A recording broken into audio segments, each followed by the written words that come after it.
Bem, pessoal, boa tarde a todos. Então a gente dá início aí à nossa quinta aula, né? Com respeito aos experimentos relacionados à disciplina de Química Analítica Experimental 1, do curso de licenciatura em Química à Distância. E hoje a gente vai falar um pouquinho sobre os elementos do grupo 2 da tabela periódica. Então a gente vai tentar separar, né, identificar esses elementos presentes aí, no caso, né, na nossa amostra sintética. A gente vai preparar uma amostra com bário, cálcio e magnésio, né? E aí a gente vai mostrar os procedimentos experimentais para identificação e separação desses elementos metálicos numa amostra contendo esse tipo de substância. Bem, pessoal, então, dando continuidade, lembrando que esse experimento que a gente está fazendo é do nosso livro de Química Analítica Experimental 1, né? Então, é o experimento 2, que está na página 15, né? E a gente vai aí diretamente para a parte experimental. Então, inicialmente, né, o que a gente vai preparar é a nossa amostra para fazer a separação.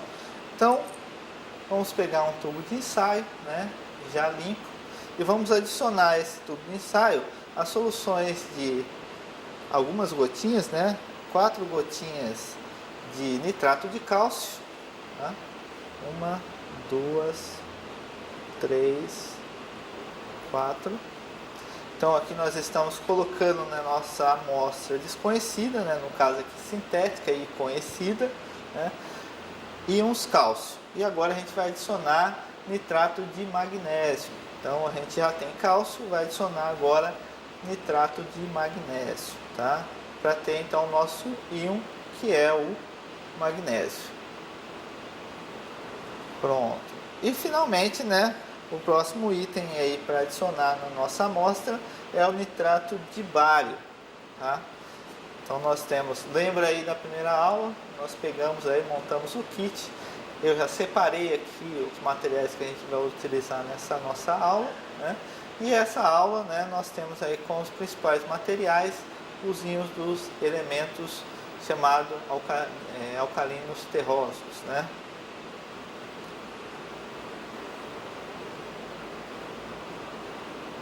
Então, já misturamos aí os íons cálcio, magnésio e bário. Então perceba que não dá para identificar nenhum desses elementos aqui. Então o procedimento agora é tentar separar eles e através de etapas e reações químicas a gente vai separar cada um desses elementos e depois identificá-los. Então pronta a nossa amostra, né? Agora o próximo passo é adicionar 12 gotas de ácido clorídrico 6 mol por litro. Então nós temos aqui o ácido clorídrico 6 mol por litro. Então a gente vai adicionar 12 gotas desse ácido na nossa amostra. Então a gente vai acidificar o meio, tá? 1, 2, 3, 4, 5, 6, 8, 9, 10, 11, 12. Pronto. Já acidificamos o meio e agora a gente vai neutralizar esse meio com 16 gotas de hidróxido de amônio, tá? Então nós temos aqui o hidróxido de amônio. Cadê ele? Hidróxido de amônio, 6 mol por litro. Então a gente vai adicionar 16 gotas, tá? 1, 2, 3, 4, 5, 6, 7, 8, 10, 11, 12, 13, 14, 15, 16. Pronto.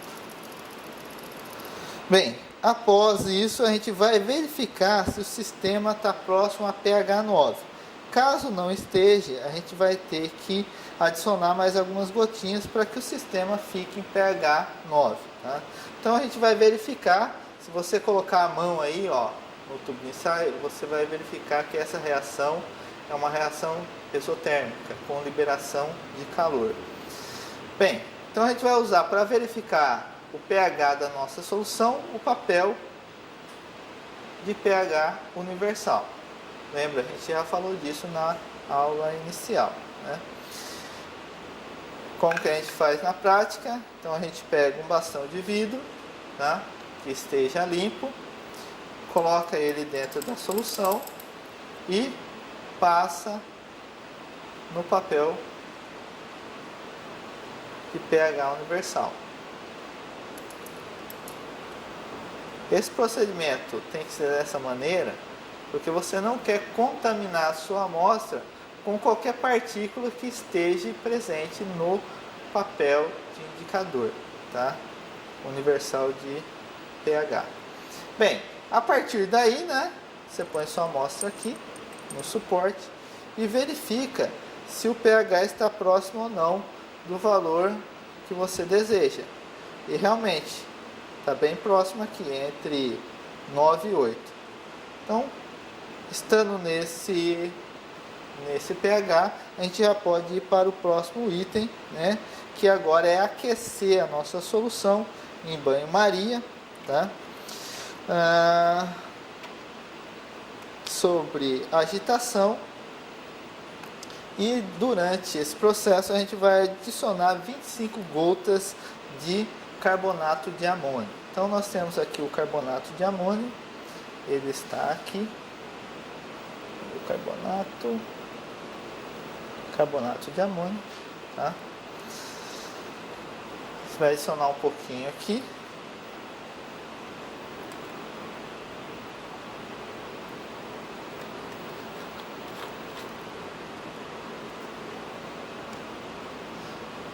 Pegamos aí uma pipeta de Pasteur, que é essa daqui, e vamos adicionar aí 25 gotas de carbonato de amônio. 1, 2, 3, 4, 5, 7, 8, 9, 10, 11, 12, 13, 14, 16, 17, 18, 19, 20, 21, 22, 23, 25. Pronto. Olha, nós já temos uma precipitação ocorrendo aqui. Agora o passo seguinte é aquecer em banho-maria. Bem, então após a gente fazer a adição, a gente vai aquecer o nosso tubo de ensaio em uma solução com água em banho-maria. A temperatura não pode ser uma temperatura de fervura da água, tá? Ou seja, ela não pode estar em ebulição, e a gente vai deixar esse sistema mais ou menos 5 minutos para que a reação se processe. Após esse procedimento, a gente vai fazer a filtração ou a centrifugação do sobrenadante. Bem, pessoal, então, como eu tinha falado, né, nós acabamos de fazer o procedimento lá na capela, onde a gente aqueceu a nossa amostra, né, com os reagentes necessários para a reação de precipitação. Aqui então nós temos o nosso resultado final, né, após o aquecimento por 5 minutos. E agora, né, como nós podemos verificar, existe uma fase sobrenadante, líquida, e um precipitado. Então, para tirar toda essa parte daqui, né, do líquido, para a gente poder fazer a separação, a gente vai utilizar um equipamento chamado centrífuga. A gente poderia fazer, no caso aí do laboratório de vocês, se vocês não têm uma centrífuga, vocês poderiam fazer simplesmente uma filtração, onde você vai separar o precipitado do sobrenadante, tá? Então, nesse caso aqui, esse é o equipamento utilizado. Essa centrífuga aqui, toda vez que você usa um equipamento que é centrífuga, né, você cria uma força nela para jogar o material para fora do tubo, né, pela força centrípeta. Então, para que não haja, você tem que colocar aqui um balanço. Se você colocar somente um frasco, ela vai ficar totalmente desbalanceada e ela poderá vibrar e cair no chão. Então, para evitar esse tipo de situação, a gente coloca no outro lado, né, da centrífuga um tubo idêntico com a mesma quantidade em solução em outro tubo, tá? Bem, e ela tem que estar espaçada de forma a estar ao contrário do tubo da amostra, tá? Isso vai balancear a sua centrífuga e não vai haver nenhum desbalanço e aí não vai haver nenhuma vibração na sua centrífuga. Bem, geralmente para fazer esse tipo de separação, a gente vai usar aí por volta aí de 2, 3 minutos, tá?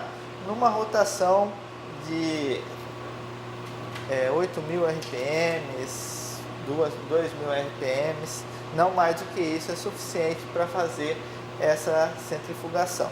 Então o procedimento aqui já está anotado, né? Essa função, dependendo do tipo de centrífuga, você pode alterar essa função aqui, né?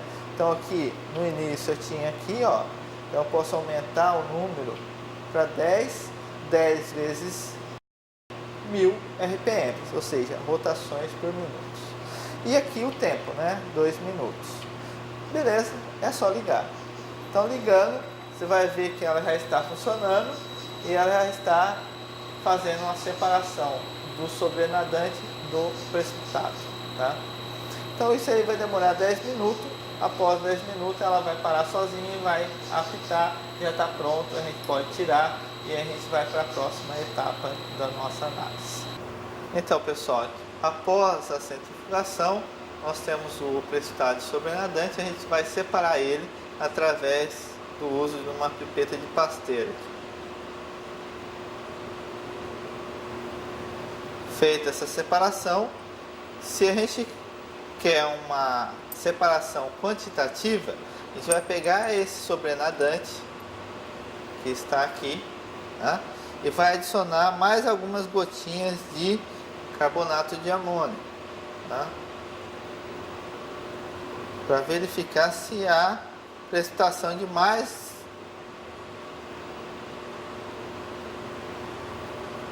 ou não. E aí vai repetir o procedimento novamente, como a gente fez, separar esse precipitado e juntar ele com o precipitado anterior do item anterior, caso há. Se não houver, a gente vai para os próximos itens, tá? Bem, agora a gente vai identificar, né, através da precipitação, né? Nós temos aqui separado o bário e o cálcio, tá? E no sobrenadante, né, nós temos os íons magnésio. Então a gente vai fazer a identificação dos íons magnésios utilizando a solução de hidrogênio fosfato de sódio, tá? Que pode também ser chamada de fosfato de hidrogênio de sódio. Então a gente vai adicionar algumas gotinhas a essa solução para confirmar a presença desse material.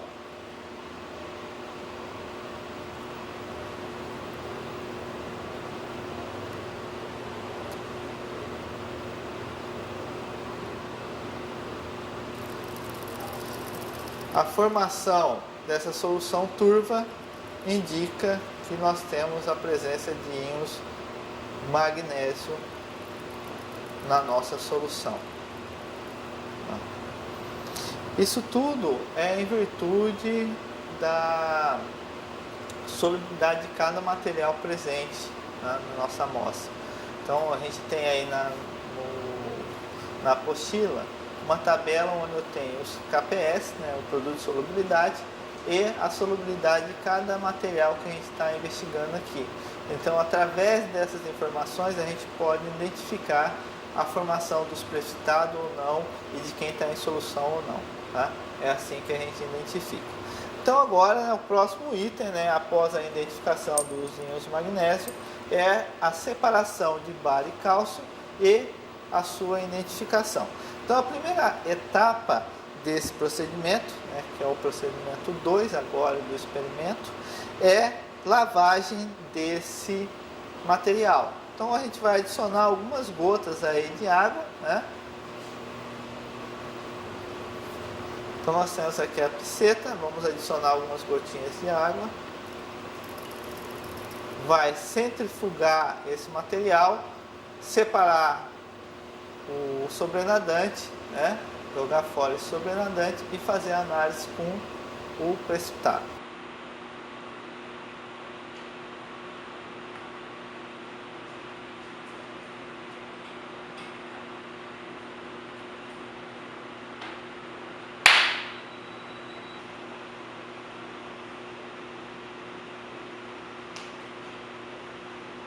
Pronto, pessoal, aqui nós temos o nosso material lavado e centrifugado, né? Perceba que todo o precipitado está agora embaixo aqui e nós temos sobrenadante, né? Então a gente vai retirar esse sobrenadante utilizando novamente uma pipeta de Pasteur. Esse sobrenadante você pode jogar ele fora, você não vai utilizar ele para nada, tá? Os íons cálcio e bário estão presos aqui no precipitado.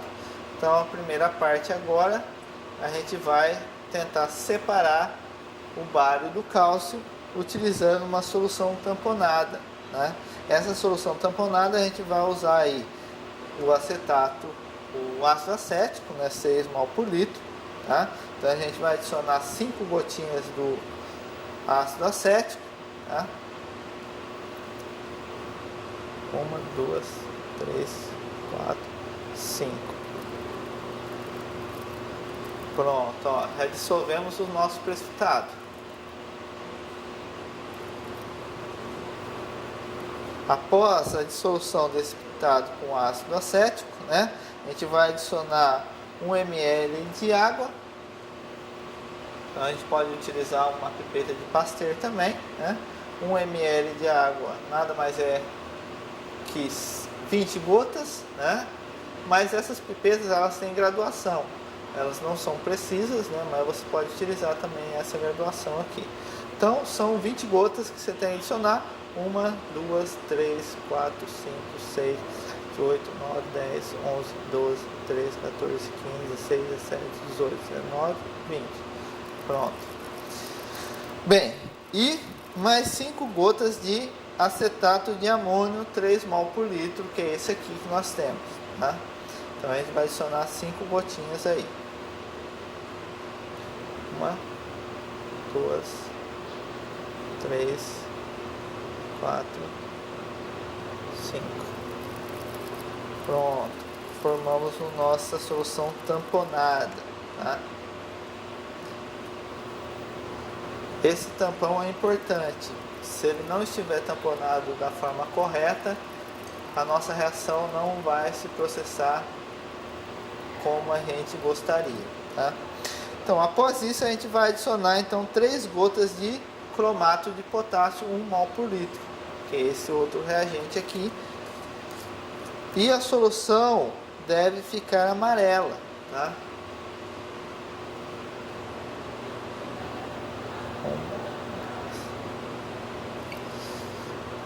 E perceba que houve já a formação de um leite, né?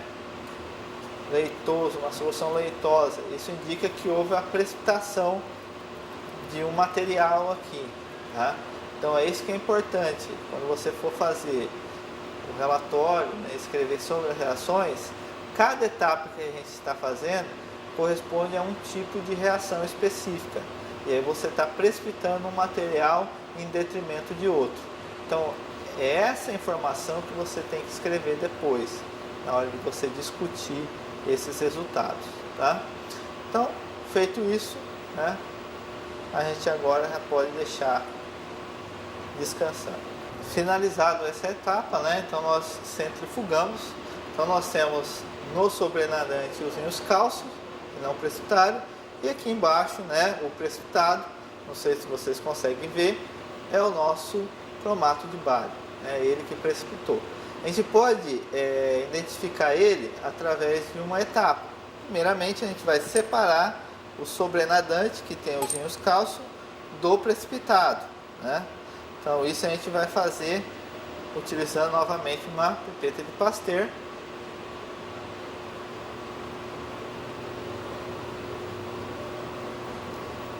Separamos então os íons cálcio que estão no sobrenadante e perceba que nós temos um precipitado amarelo que indica o cromato de bário. Então, para identificar, né, caso você ainda tenha dúvida, porque a gente utilizou uma solução de cromato que já é por si só com uma coloração amarela, né, possa estar modificando a coloração, né, do seu produto, Você pode identificar ele utilizando o ácido clorídrico, adicionar aí 3 gotas de ácido clorídrico 6 mol por litro, que é esse reagente aqui, tá? E após isso a gente vai adicionar 1 ml de sulfato de sódio, então 3 gotinhas. Isso aqui é para acidificar o meio, tá? Então nós estamos acidificando o meio, tá?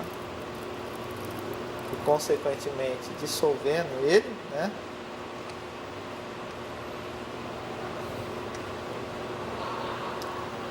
Olha como ele já está sendo dissolvido, o nosso precipitado, no ácido clorídrico. Essas reações são extremamente importantes. Quando você acidifica o meio, você modifica a estrutura. E com isso você consegue dissolver o material que já estava precipitado, né? Bem, após isso, a gente vai adicionar então 1 ml de solução de sulfato de sódio. Tá? Então nós temos aqui o sulfato de sódio, tá? Que é esse aqui. Vai adicionar 20 gotinhas, né? 1, 2, 3, 5, 6, 7, 8, 10, 11, 12, 13, 14, 16, 17, 18, 19, 20. Pronto. Precipitou novamente. Tá? Isso é indicativa da presença de bário na nossa solução. Beleza. Agora, finalmente, a gente vai identificar no nosso sobrenadante a presença dos íons cálcio em solução. Então, nesse caso, a gente vai adicionar agora, nesse passo, 3 gotinhas de oxalato de amônia. Tá? O oxalato ele vai formar um precipitado junto com o cálcio. Tá? Então, vamos adicionar aí 3 gotinhas e deixar em repouso até a formação do precipitado. Ele é rápido, né? Pronto. Identificamos a presença de cálcio em solução. Bem, pessoal, então nós damos aí um encerramento aí ao nosso experimento de hoje, né? Nós vimos aí como separar cálcio, magnésio e bário de uma amostra sintética. Agradeço aí a participação de vocês e, por favor, curtam o vídeo aí no YouTube. Obrigado.